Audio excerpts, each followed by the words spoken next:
আল্লাহ রাব্বুল আলামিন কোরআনে কারীমের ভিতরে শুধু লিল্লাহ দিয়েও আল্লাহকে চেনার ব্যবস্থা করেছেন। লিল্লাহি মা ফিস সামাওয়াতি ওয়া মা ফিল আরদ। আকাশ এবং জমিনের সার্বভৌমত্বের একচ্ছত্র মালিকানা কার? আল্লাহ পাকের।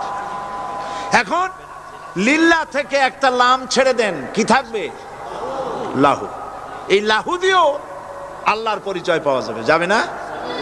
কোরআন বলছে লাহু মাকালিদুস সামাওয়াতি ওয়াল আরদি ইউবসিতুর রিজকা লিমান ইয়াশা। আকাশ এবং জমিনের রিজকের চাবিকাঠি আল্লাহ পাকের কাছে, যারে খুশি তিনি পর্যাপ্ত রিজেক তিনি দান করেন। সুবহানাল্লাহ।